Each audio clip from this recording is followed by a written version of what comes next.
This is Joel Holst with VetRamp. This is our very first take on what will become a series of podcasts over, we'll say, the next 12 months at least. That is our minimum commitment to this podcast.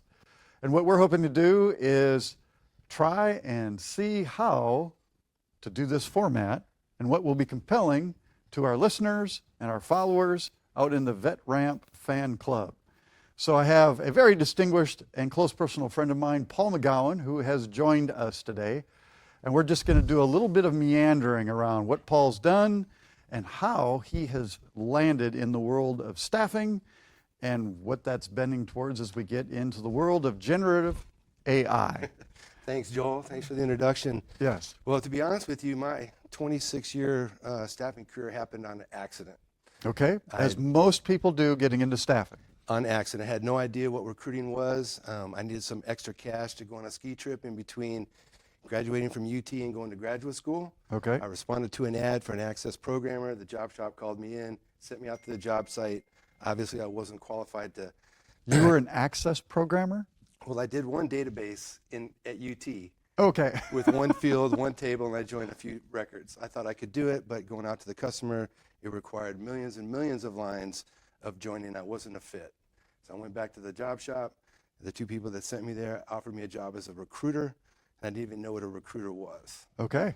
And I said, so what's a recruiter? And I said, well, you get to call people up, ask them if they want a job, offer them jobs, you make commission getting people jobs. Okay. And I was like, okay, sign me up. And here I am 26 years later. Interesting path. So lots of people, this was prior to finishing up your actual MBA at University of Texas, correct? I just graduated from UT in bachelor's degree, and I was Bachelor's at Texas State Okay. for my MBA. Oh, Texas State. Okay, gotcha. Yeah. So if those two teams were to play, who would you root for? Texas. Texas, okay. All Make the way. that clear. Texas Longhorns. Longhorns, gotcha. Okay, so when you showed up, what did they specifically say to you about recruiting that was interesting enough for you to go, sign me up? Well, they thought that because I had a short stint in sales background in retail, I was with the Woolworth Corporation. Okay. I traveled around opening up Kinney's and Foot Locker stores throughout Texas and Louisiana, Okay. all by the age of 20. So I excelled in management and leadership at a very young age. I had a lot of impressive results for managing my stores that I was awarded, throughout the nation for. So they used that background at that point, and I was looking for opportunity, and I was able to be a recruiter and work for the CDI Corporation. I got my MBA paid for By CDI. by CDI. Okay, very I would nice go bonus. to school after work Okay. at night. So Okay. It's funny to think about shoe stores, what they used to be compared to how do people buy shoes now. Yeah. So, yeah, very interesting. Yeah. Cool. So you've been in staffing 26 years. Tell us a little bit about that journey as you've kind of meandered, probably worked for a couple different companies. Yeah, I started off in engineering. Didn't know what engineering was. Didn't know what designers, circuit boards, or anything was. So I had to learn the hard way. Back at CDI, the way we recruited was I would sit in front of a dumb terminal with a Morris screen, and there were 30 file cabinets where I'd have to get an employee number, go down and find that resume. Is in a filing In cabinet. a filing cabinet. Okay. It's either in the right spot or it's not the right spot. Okay. Okay, so we had to manually go down and find the candidate resumes before we picked up a phone call and call them to find out if they matched the job. Okay. So we've come a long way since then. So that's our ancient database That's system. our ancient caveman database way of doing it. I was successful. I was actually the #1 recruiter for the Southwest Midwest Engineering region the first year, and we won our site won the best turnaround, and I got Recruiter of the Year out of it. Wow. Okay. So that's why you're working here today. That's why I'm working here today. Best place to make money. That's right. It's That's all right. about making money. So engineering, so there's lots of different spots, places, types of tech. What was sort of where did you cut your teeth on as far as, you mentioned circuit boards. Were these embedded chip designer type people? It's all integrated circuits. Okay. Starting with, the microprocessor, the memory boards, the motherboards, memory chips, Okay. anything that would plug into a silicone board. Okay. And have you been in that space the entire career, or have you? I started off at probably the first 10 years with, working on Motorola, Applied Materials, and AMD systems. Okay. Then, the World Wide Web started to come around, and IT and IS started to really make its name. And I kind of moved out of the engineering into straight IT and IS. Okay. So that For means I'm just doing basic math in my head. 26 years ago would have put you pre-Y2K. Oh, absolutely. And so pre-Y2K, that means the Y2K scare, which was the big boom for staffing companies at the time, and then the 2001 bust. Did you stay in chip technology that whole time? Was that pretty steady state, or? Yeah. As long as Motorola was building fabs, it stayed strong. And then when Applied Materials came to town, they're actually manufacturing the machines that make the fabs. And then Samsung, AMD, they all started to come to town, and it became the next chip community. So yeah, it's always been there. Seems like our city grew around those fabs when you had For Motorola, AMD. Seems like now we've got Samsung, which is the next generation, so to speak.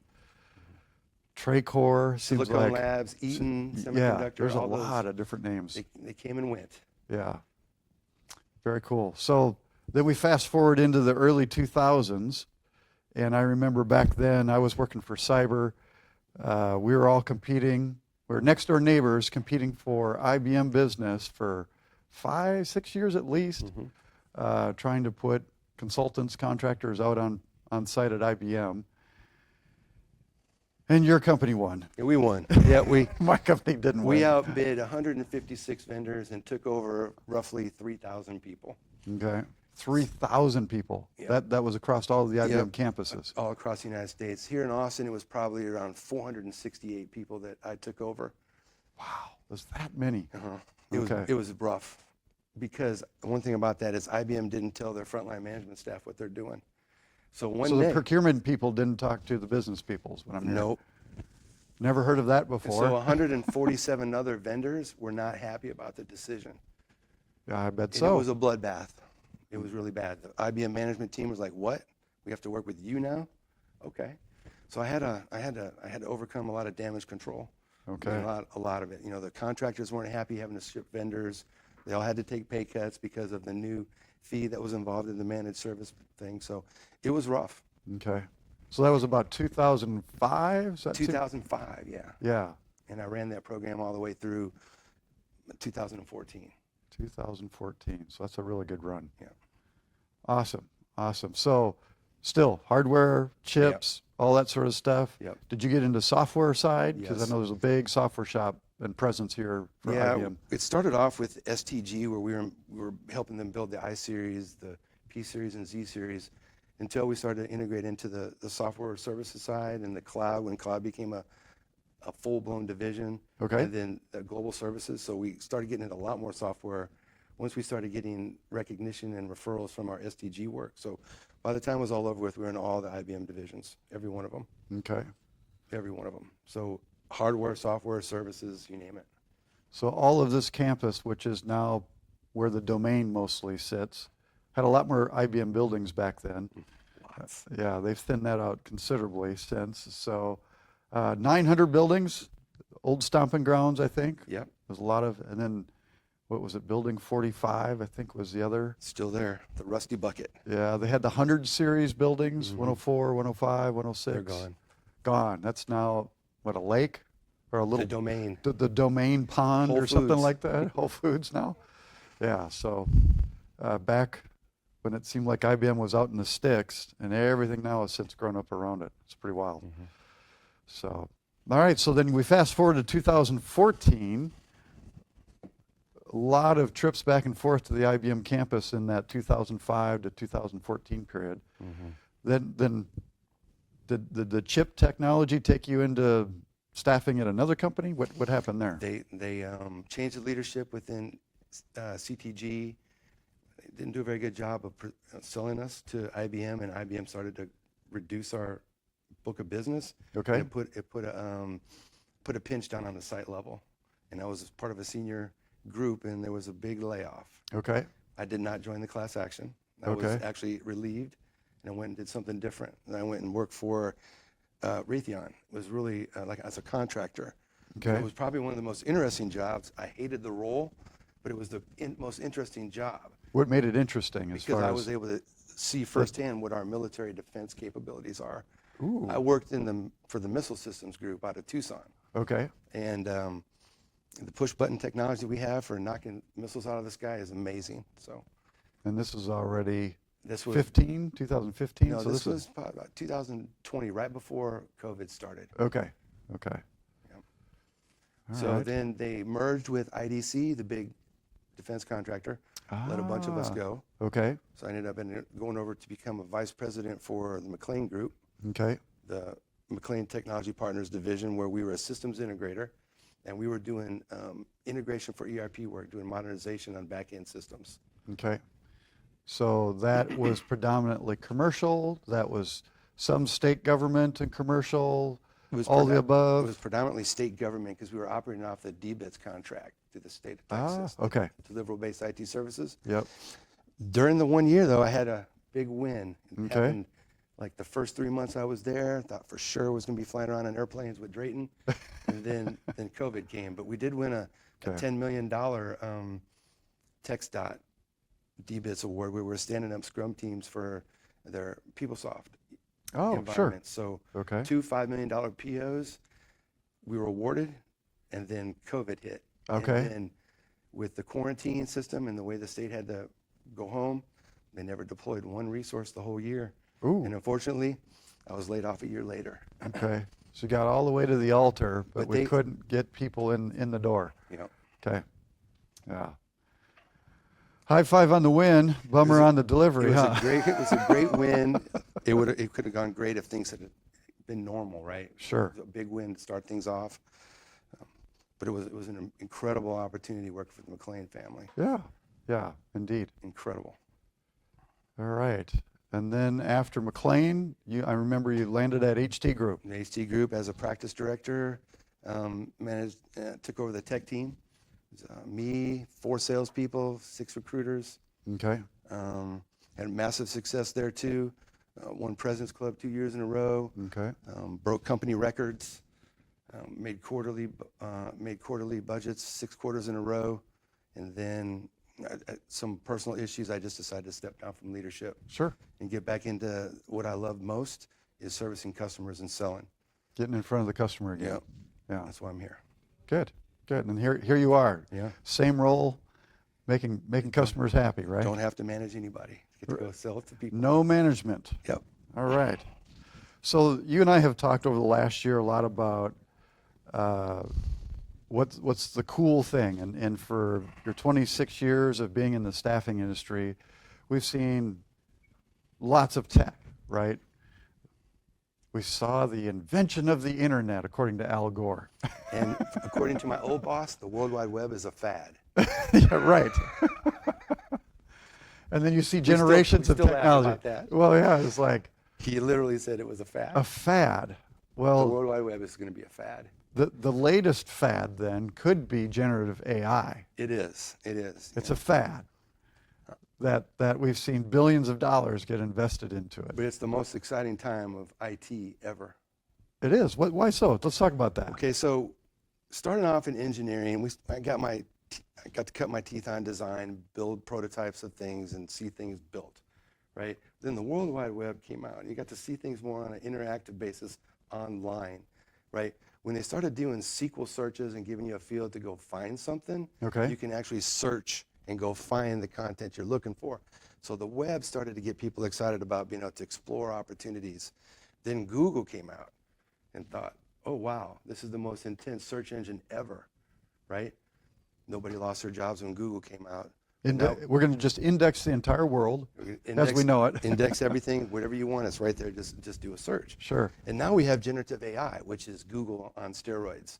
And everybody's talking about, oh, generative AI is going to take over the world. You're going to lose your jobs. It's not true. I always tell people, did you lose your job when Google came out? No. It just became more interesting. Yeah. Now you have a lot more opportunity to learn things, become more efficient, and look smarter out there, to be honest with you. That's why I was so excited when you told me that you guys were going after AI services and wanted to build a practice, and we all got our certifications, and so it's helped me a lot as a sales guy get into some really interesting conversation with some high-level people that think they know what AI is, they think they're ready for it, but they're generally usually not. Yeah, so you and I had talked about don't let your data dangle, right, too much. And as far as generative AI and people trying to figure out use cases and business cases for it, and then you have IT leadership, you've got technical leadership at companies, even at a CEO level, trying to leverage what are best practices. As you're having these conversations with your customers, what are you starting to learn from them, and what are you sharing with them that you've learned in experimenting with generative AI? One of the things that I've kind of noticed, it just depends on which side of the house the initiative's coming from. Is it the IT side of things, or is it the business ops side of things? Obviously, they're going to have to work together eventually, and whoever's tapped on, it puts the pressure on them to have to make it happen. Right? So they got to answer the question. They have to come up with answers. Right. Is AI for us, or is it not? Okay. It really depends on who's spearheading it. And I've had the pleasure of working with CIOs, IT directors, and then business operations people to see. Are you seeing business ops people own the initiative, or do you see it more coming from the technical leadership in companies? I would have to say it's coming more from the technical operations side. Okay. Technical side of things, because it is a tech. Okay. It's a tech function. It'll come up on their budgets. But then it also applies to a lot of the other non-technical areas. So it's going to hit everybody's budget. Okay. The operations people, they're not tech savvy, right? Okay. They're not as tech savvy as a tech person. So more so on the tech side, but it makes a lot more sense on the business side too if it's not a tech company. Sure. If it's an insurance company or a legal company or like a manufacturing or something other than just tech, like developing hardware, developing software. Okay. So are you seeing any use cases for your average non-tech employee who's maybe in an administrative role, accounting role, operations role? Are you seeing them actually in your circles utilizing generative AI for anything? Or have you not started having those type of conversations? Everybody's using it somehow, some way. Okay. Okay. And then that just leads into the next level of discussions when they start understanding what kind of risk they're putting into their environment. Like one conversation, with a big major software company we had, I was trying to hit up on, some AI stuff. And he says, well, yeah, I got a couple of engineers out there, they're farting around with it. And I'm like, okay, so they're farting around with your data? So they had unlicensed tools exposing corporate data.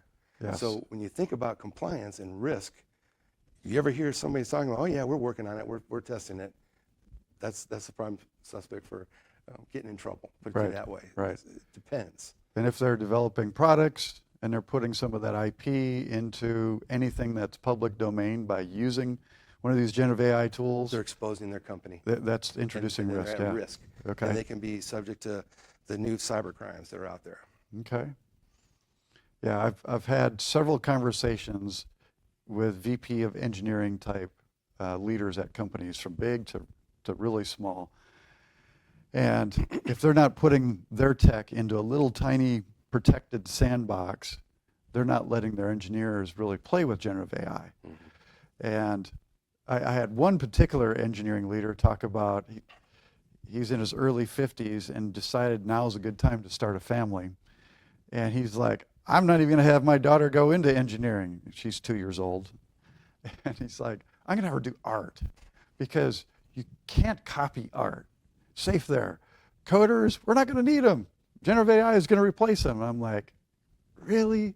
He says, well, we're going to just need really smart ones that know how to use generative AI and know all of the tools that will enable them to be better at their practice and their craft. And I, like you had said earlier, it's interesting to hear there's sort of three buckets of people. It's it's a fad. That's one bucket. It'll come and go. There's the early adopters who are like, yeah, I love it. Drink it from a fire hose. I'm using it to do all kinds of cool things. And then there's we'll play with it, dabble with it, see if there's any value. But I'll stay in my track, stay in my line. and stay between the curbs so I'm not getting into trouble. So the early adopters, I think that's going to be a lot of actually our kids' generation that are playing with it, that will find new use cases for it, and eventually combine it with something that we're not even aware of, because they're just fearless in that way. But it's just interesting having those conversations and seeing the wide range of people who really are, sounds cool, or yeah, I'm using it every day. So needless to say, that large software company now has a license for their engineers to use the large language models. Is that right? Okay. Yeah, they're in compliance. Okay, well, So- the compliance, if they're a publicly traded company, and yeah, that makes sense to me. So anytime you hear somebody say, "Oh yeah, we're playing with it," then you got issues. Yeah. They need to understand the ramifications of just playing with a tool that powerful. Okay. So you have a crystal ball, Paul, and we're on the cusp of jumping into 2025. Anything that just stands out at you that you see happening in 2025, maybe around generative AI or other technologies, as you're talking to customers and friends, that sort of bubbles up to your consciousness as to what you're looking forward to?